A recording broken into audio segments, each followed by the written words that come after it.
Nadia Bilchik. This is Georgia Hollywood Review TV, and I'm with someone who has had a long and very interesting career in the film industry. She actually is the founder of Starstream Entertainment. She has a degree in law, and she has partnered with Areu and is the president of Areu Brothers, and she's none other than Kim Leadford.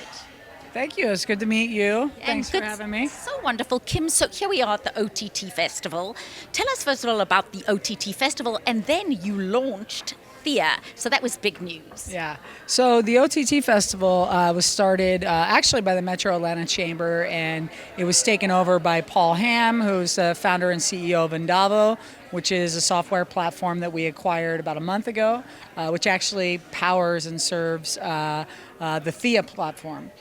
So THEA we acquired yesterday. We announced it. It's a hyper localized content platform for up and coming content creators and content creators who are veterans to be discovered. By people who make decisions. We bought it because we knew that we'd be able to find those content creators through discovery, through these apps. And what was fascinating is one of the programs you discovered was just a young girl talking to Deepak Chopra, who, by the way, endorsed my book. So I'm very excited to say I know Deepak. But Deepak Chopra talking to this young woman about life and finance. Tell us more about that. Yeah, she just, she has this little show. It's 5-10 minutes, depending on, what they're talking about. And she has one subject, a specific subject, that she wants to get advice from Deepak Chopra. And it's very indie, it's very lo-fi. He talks on his iPhone, so you're seeing him on FaceTime. And, he's walking around his house with his iPhone, and it's very intimate. And, I just was so impressed that she was able to get someone like Deepak to do something at that level. I thought, wow, she's so entrepreneurial, because I would never get that.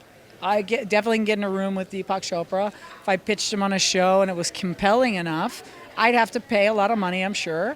And, she was able to get him to, support her, advocate for her, and just show up in an amazing way, as he always does. And, and I want to meet her. I can't wait to meet her. And she's on the THEA platform. And I want to talk to her about having, a bigger show with him. And that's how you can get discovered. And that's exactly the reason why we bought THEA. So what impact do you see THEA having, let's say, on the Georgia film scene, on the local television scene? So THEA is an app that was created by the Metro Atlanta Chamber of Commerce. First of its kind, first city to do something like this, to create a digital platform for local content creators in Atlanta, in the Metro Atlanta area.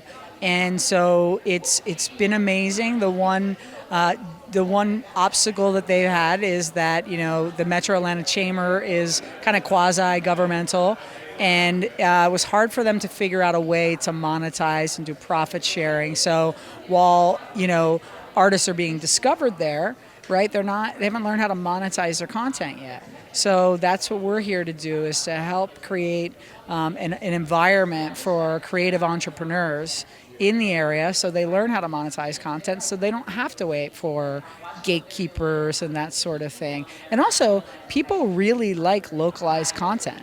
A lot of these, local affiliate stations, they're so popular only because of local news.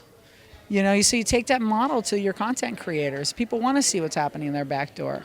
And, we want to take it to different cities. We finesse the model a little bit. We grow it. We understand it more. That's not our space. We want to learn more about it.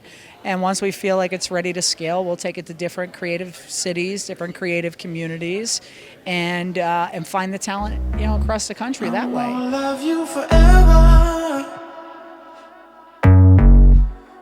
Have no fear, baby. I will leave you never. Oh, baby, don't be afraid, baby. Oh, I'm gonna love you forever.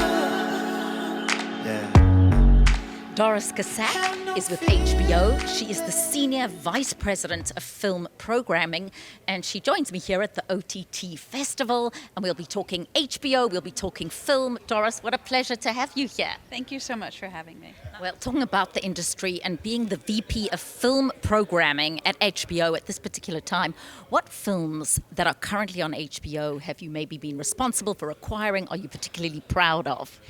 Well, one of the things my most important in terms of the impact on the network responsibilities is that I am leading output deals with major studios. So we currently have Fox and Warner's of course, and Universal and Summit. And so all of those major studio releases that are on the network, I have had a hand in bringing to the network. So even something like Game of Thrones. Well, Game of Thrones is not does not come from a studio. That is our production, and that is a completely different group of people. That is the original programming group. I'm the film programming group. I buy all finished films. So whether it's from studios or from a director or producer who has one film, that's what my department does. So an example would be? An example would be Harry Potter. An example would be, So when you look at the Harry Potters and you look at the way HBO is working and the whole world of streaming, how has it changed the landscape for people who do what you do? Well, I think that we have yet to see how it's all going to, obviously, it's the very beginning of this advent of so many different streaming services.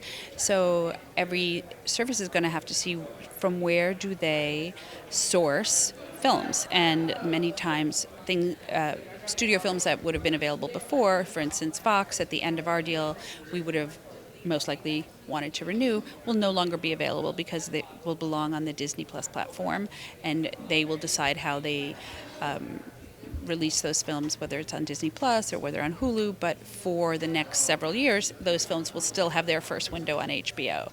So all of these sort of closed gate services on the larger OTT side will have to face the challenge of where do they find enough compelling film programming. So has it become increasingly competitive? So for example, for a Harry Potter, I mean, is everybody vying for it? And how are you the ones who managed to get it? It's not like that. In pay TV, the studios align themselves with a subscription service partner. So when we make a deal with Warner Brothers, in that case, for instance, we buy 5 years of movies. And they don't even know what those movies will be. We don't know what those movies will be. So we have to, it's a very complicated process by which we decide how are the movies going to be dealt with on the studio, on the network. That negotiation touches every part of the business. How are you allowed to air it? How many times you're allowed to air it? How are you allowed to market it? What materials we need to market it? What do we need to give them? What do they need to give us? How do you try to future-proof?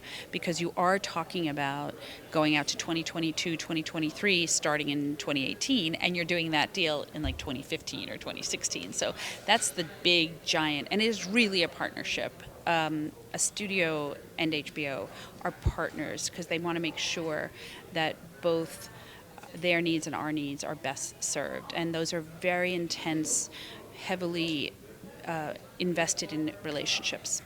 Well, to Doris Casap, I look so forward to following your career and seeing who snaps you up next, because she really has had a long and illustrious career in the film industry. And I have to say, I feel like you've given me somewhat of a master class in how programming works. So thank you so much for joining us here on Georgia Hollywood Review TV.